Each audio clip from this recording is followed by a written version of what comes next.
একটা বাচ্চা হচ্ছে গিয়ে আল্লাহর দেয়া অনেক বড় শ্রেষ্ঠ নিয়ামত। সো এটা গোপন করার কিছু নাই। আর আমার বাচ্চা আমি নিয়েছিও বীরের মতো, জন্মও হয়েছে বীরের মতো।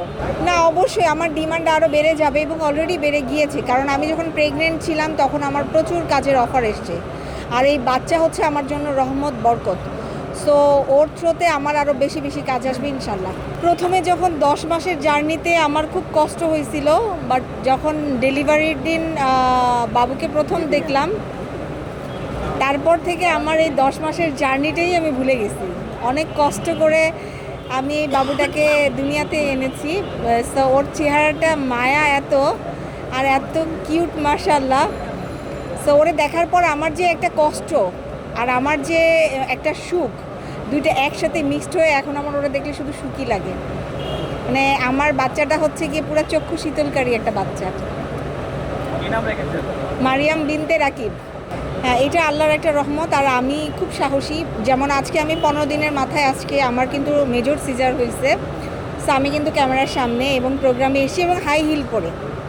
সো আমার হাজব্যান্ড বলতেছিল তুমি কি হাঁটতে পারবো? আমি কেন পারবো না, অবশ্যই পারবো। আমি অনেক স্ট্রং একটা মা, স্ট্রং একটা বউ, স্ট্রং একটা মেয়ে। আমি সবাইকে একসাথেই মিষ্টি খাওয়াবো। এখন সবাই কবে ফ্রি আসতো আমাকে জানাই দিও। না, এমনি তো আমি একটা অনুষ্ঠান করব, তুমি তো জানো। এমনিতে আমি একটা অনুষ্ঠান করব এবং সবাইকে মিষ্টি না, বিরিয়ানিও খাওয়াবো। বাবুকে আম্মুর কাছে রেখে আসছি। এটা একটা মানে খুব সম্মানের একটা ব্যাপার, বাবু হওয়াটা। একটা বাচ্চা হচ্ছে গিয়ে আল্লাহর দেয়া অনেক বড় শ্রেষ্ঠ নিয়ামত। সো এটা গোপন করার কিছু নাই। আর আমার বাচ্চা আমি নিয়েছিও বীরের মতো, জন্মও হয়েছে বীরের মতো। এবং ইনশাল্লাহ সবার সামনে আমি খুব শীঘ্রই নিয়ে আসবো। অবশ্যই বাবুকে ক্যামেরার সামনে নিয়ে আসবো। আজকে যেহেতু একটু ছোট, 15 দিন, 1 মাস হোক। আর একটা তো অনুষ্ঠান করবোই সামনে। সো সবার সাথে ওকে পরিচয় করাই দিব, পুরা দুনিয়াবাসী সবার সাথে।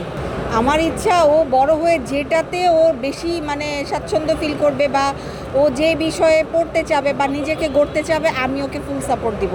আমি আমার মন গড়া কোনো কিছু ওকে চাপিয়ে দিব। কাজের আপডেট আমার হাজব্যান্ড তো মানে খুবই বাহবা দেয় আমাকে, কারণ আমি এত দ্রুত, মানে মানুষ কিন্তু 3-4 মাসেও বিছানা থেকে উঠতে পারে না। বাট আমি আল্লাহর রহমতে 15 দিনে অনেক রিকভারি করেছি। আমি এখন ফিট আলহামদুলিল্লাহ, এবং আমি কাজকর্ম আবার শুরু করব, নাটকের কাজগুলো শুরু করব আবার। না, অবশ্যই আমার ডিমান্ড আরও বেড়ে যাবে এবং অলরেডি বেড়ে গিয়েছে, কারণ আমি যখন প্রেগনেন্ট ছিলাম তখন আমার প্রচুর কাজের অফার এসছে। আর এই বাচ্চা হচ্ছে আমার জন্য রহমত, বরকত। সো ওর থ্রোতে আমার আরও বেশি বেশি কাজ আসবে ইনশাল্লাহ। না, আমি তেমন কিছুই ফলো করি না। আমি খুব সহজ সরলভাবে খুব সোজা পথে হাঁটি এবং সবার সাথে ভালো ব্যবহার করি। আর আমার মিষ্টি হাসি দিয়ে সবার মন জয় করে রাখি।